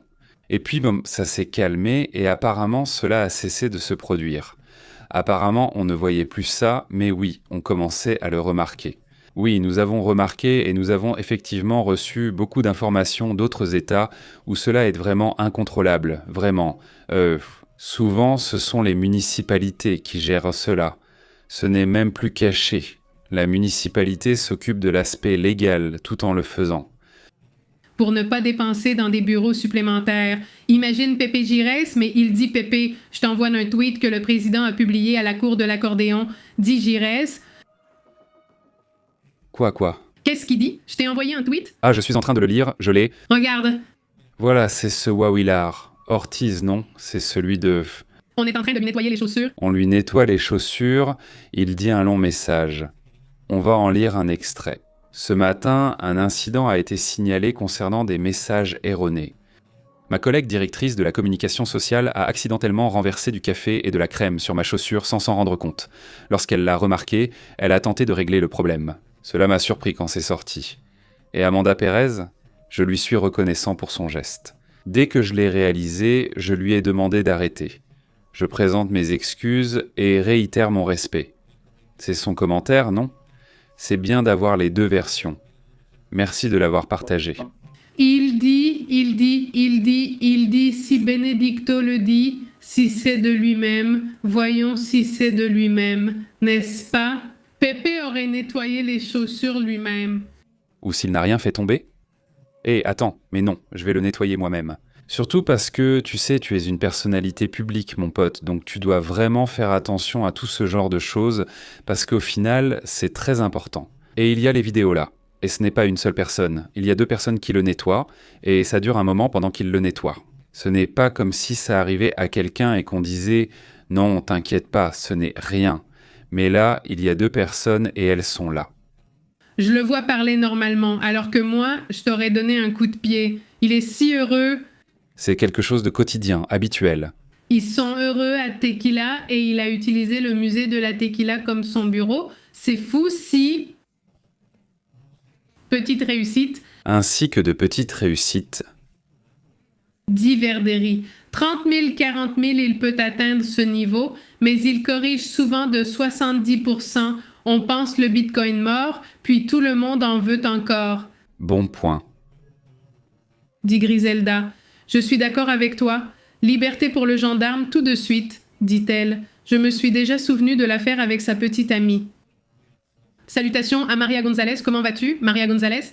Salutations, très bien. Tout peut dépendre de l'horaire des coupures de courant. Pour les drapeaux, c'est qu'on demande à quelqu'un si l'histoire des drapeaux s'est vraiment passée. Eh bien, c'est un drapeau.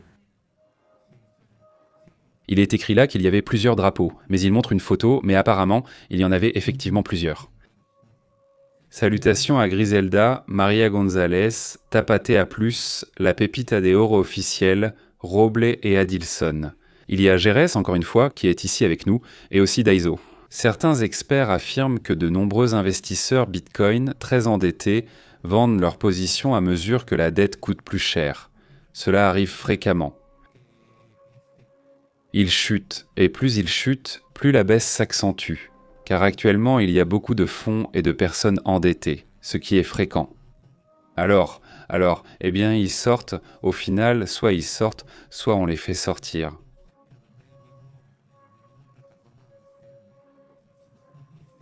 Ils ont mis un stop-loss, mais en cas de forte chute, il ne s'active souvent pas correctement. Existe-t-il des moyens de placer le stop pour éviter le glissement? Tout ton compte. En gros, il dit que c'est encore plus néfaste. Quelqu'un qui dit « Nettoie-moi les chaussures » à celle qui accepte. Tu imagines Donald Trump? Je l'imagine avec les dirigeants européens, il dit. Salutations 67. Salutations très cordiales, dit Maria Gonzalez. Comment ça va, dit-elle. Elle a versé le café, dit Maria Gonzalez. Dit Verder. Et dans le quartier de la Condesa, à Mexico, le cartel de Tepito menace de mitrailler les commerces s'il ne perd pas la note. La plupart des commerces de Mexico et de l'État de Mexico subissent l'extorsion. C'est dur, Verder, c'est dur, Verder, c'est dur, Verder. Et Ramon, comment va-t-il? Salutations jusqu'au sud du Chili. Merci de nous accompagner, Luz. Le Chili me paraît d'ailleurs plus éloigné. Marcella, tu es peut-être encore plus loin, même si nous partageons le même continent. Mais ça dépend de quelle partie du Chili tu te trouves. Regarde la distance d'ici à l'Espagne, d'ici au Chili. Ça dépend de quelle partie du Chili, située dans le nord du Chili. Nous sommes en train de voir qui est le plus éloigné de tous. Nous voulons savoir qui est le plus lointain, le plus proche. Il y en a plusieurs ici qui sont à Monterrey, dit-il. Luz de Luna. Comment ça va? Très bonjour, Rublo, comment vas-tu? Dit Marilena. Salutations à tous depuis Tehuacan, Puebla. J'ai envoyé un message au début. Je suis ici présente avec vous tous, la communauté, des petits câlins, la famille Quiros, Onofre, Santé Marilena. Salutations jusqu'à Puebla. Salutations, dit Ramon Herrera depuis le sud du Chili. Merci et salutations à vous tous. S'il est au sud du Chili, oui, il y en a beaucoup. Salutations à Luz de Luna qui nous suit chaque jour sans écrire. Merci pour ton commentaire.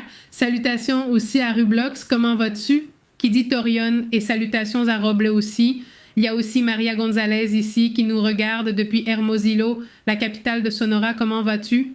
Salutations aussi.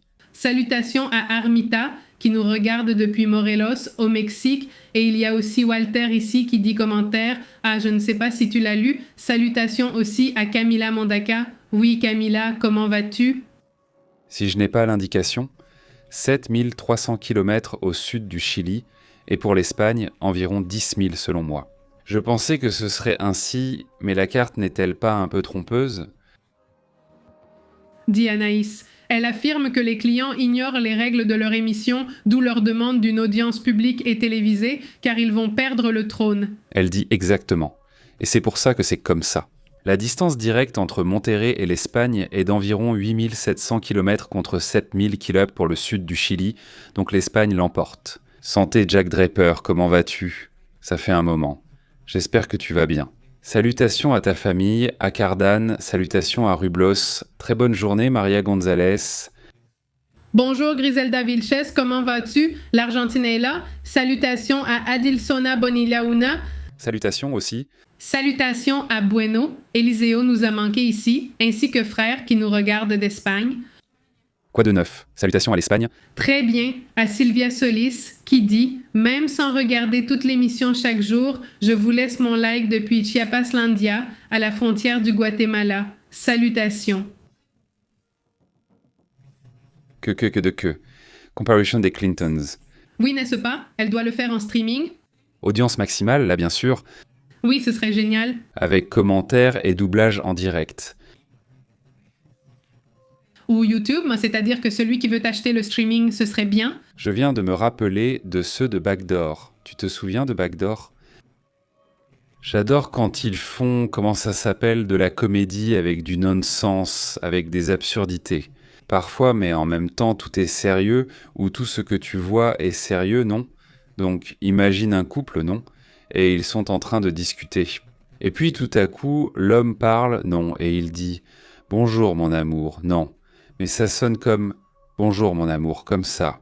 Il parle normalement et demande à sa femme « Qu'est-ce qu'il double pour toi ?» Bien sûr que non, mince alors. Et il commence à dire une grossièreté, je ne sais pas, il ne l'a pas dite, recorchuli ou je ne sais quoi. Je suis tombé dessus, mais c'était excellent. Je l'avais déjà vu, mais c'était excellent. Je m'en suis souvenu. Imagine ça doublé façon anime pour Bill et Hillary Clinton. Oui, Tout le public avec une voix d'animé, ce serait génial, une voix d'animé, ce serait vraiment super. et elle s'est retrouvée sans notes. Il dit, ils vont négocier avec les Clinton. Il dit peut-être, mais bon, ça va se faire. En fait, c'est déjà très évident, vraiment exagérément évident, que Trump tout de suite a commencé à Clinton.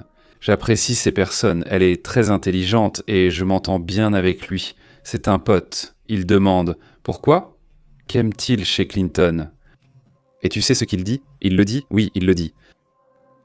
Il l'a répété 4 ou 5 fois, non? Mais ils lui ont demandé tout de suite dans l'interview sur NBC, ils lui ont demandé « Et qu'est-ce qu'il aime, lui ?» Attends, qu'est-ce qu'il dit? Qu'il me comprend, il dit. C'est-à-dire, tout tourne autour de lui. C'est-à-dire, Nous avons les mêmes goûts, ce qui facilite les choses. mais enfin, voilà. Bien sûr, c'est un peu fou, c'est comme dire, eh bien, c'est complimenter quelqu'un parce que on me complimente, non? Oui. Pourquoi aimes-tu ta copine? Parce qu'elle me trouve très beau, enfin, je ne sais pas, comme tu dis. Oui, ça n'a aucun sens. Tout tourne toujours autour de lui. Vers le cercle. Et c'est ça, Juan. Eh ben oui, Spam est la chaîne qui va le diffuser, qui le diffuserait. Et eux, ils diffusent le streaming, mais ils ne font rien payer. Et ils ne font même pas payer, c'est encore mieux. Oui, Hernandez, la technologie éloigne les proches et rapproche les lointains. Paradoxe. Salutations, dit Maria Gonzalez. Ils disent qu'elle lui a sali les chaussures. Oui, c'est ce qu'il dit. Salutations à Bénédicte. Eh bien, elle dit, non, je suis déjà enceinte, je ne suis pas enceinte. En train de discuter là, ah, Regarde. salut, quoi d'autre? Qu'est-ce qu'il y a d'autre par là? Salut aussi à... Oh, ça a coupé. Salut Dion, comment tu vas? Vos informations sont excellentes et nous relient au monde entier. Merci beaucoup. Merci beaucoup, vraiment merci, salutations. À vous aussi. Salutations Maria Gonzalez. Salutations Maria, comment vas-tu? Dit Gabriel, à bas la dictature. Salutations Gabriel, comment vas-tu? Dis. Dit haha. Ce que j'aime chez Clinton, c'est qu'il savait vraiment bien utiliser le bureau ou le district, dit-il. Salutations, salutations. Je crois qu'il ne reste pas dormir. Un salut, salutations aussi, dit-elle. Au fait, qu'en est-il de Lewinsky? Non, elle a déjà fait un podcast et d'autres choses. Je veux dire, elle travaille dans la communication. Je veux dire, oui, tout. Oui, elle est publique, oui. Oui, elle dit que ça a été très compliqué, que les gens s'en prennent toujours à elle. Au final, elles étaient deux, non? Ce n'était pas seulement elle, et elle n'était pas mariée, et elle n'était pas la présidente. Oui, non, enfin, celui qui était le plus responsable et le plus adulte, c'était lui, n'est-ce pas? Oui. Je veux dire, il y avait deux personnes, mais oui, évidemment, c'était la stagiaire, et oui, le patron, enfin, en plus, non. Le super patron, en plus, non, parce que ce n'est pas un directeur, c'est le président des États-Unis. Exactement, oui, exactement, non, et en plus, c'était à une époque quand tout cela s'est passé, à une époque très différente. La façon dont ces cas étaient gérés à l'époque, eh bien, c'était pratiquement comme si on en faisait la promotion. Tu vois, ou en tout cas, c'était très différent de la façon dont on voit tout ce sujet aujourd'hui. Oui, je sais. Ou dans le détail, que Billy portait la robe bleue et les chaussures à talons rouges, comme sur le tableau. Oui, n'est-ce pas? Écoute, mon avis sur eux deux, je pense que c'est un couple ouvert. Enfin, je le crois vraiment. Je pense qu'Hillary a dit « Mec, fais ce que tu veux tant que ça ne recommence pas. Enfin, tant que ce n'est pas rendu public. » Parce qu'il était toujours entouré de jolies filles. Toujours et en plus très célèbre, il était vraiment du genre à draguer. Mais dans son cas, à elle, c'était plutôt tant que tu me laisses te faire de la politique. Parce que je pense qu'elle aime plus la politique que lui. Oui, En plus, il est plus charismatique que lui. il est plus charismatique, oui, mais elle est plus politique, non? Je veux dire, il faut se rappeler quand il était secrétaire d'État, tout le monde l'évitait. Donc, c'était incroyable. Et si elle, eh bien, pour ses propres intérêts, mais oui, elle était très intelligente. Évidemment, non, enfin, oui. Dit Gérardo. Sa valeur a soudainement augmenté avec sa robe. Salutations? Salut, très bien, il demande. Où est-ce? Non, non, non, et maintenant? Vous croyez que ça bougera lundi? Il va se passer quelque chose avec elle? Plus idiot? Je veux dire, parce que je dis, il a l'information, enfin, oui, enfin, je suppose que c'est très difficile. Qui va la protéger? Enfin, si on suppose qu'elle disait oui, avec quoi tu négocies pour qu'elle sorte vraiment toute l'information? Oui. Ça va être très difficile, dit Gérard. Fais ce que tu veux. Reviens juste dormir à la maison pour sauver les apparences. Oui, mon Dieu, comme beaucoup de mariages qui le sont, non. Et dans ce genre de oui, Plus dans ce genre de petit monde, ils doivent avoir l'image d'un couple stable, heureux, n'est-ce pas? Alors oui, je ne dis pas, mais sûrement beaucoup comme ça. oui, sûrement, il dit ça. Salut Cardan, comment vas-tu? Tu es déjà là, tu es déjà en Floride, non?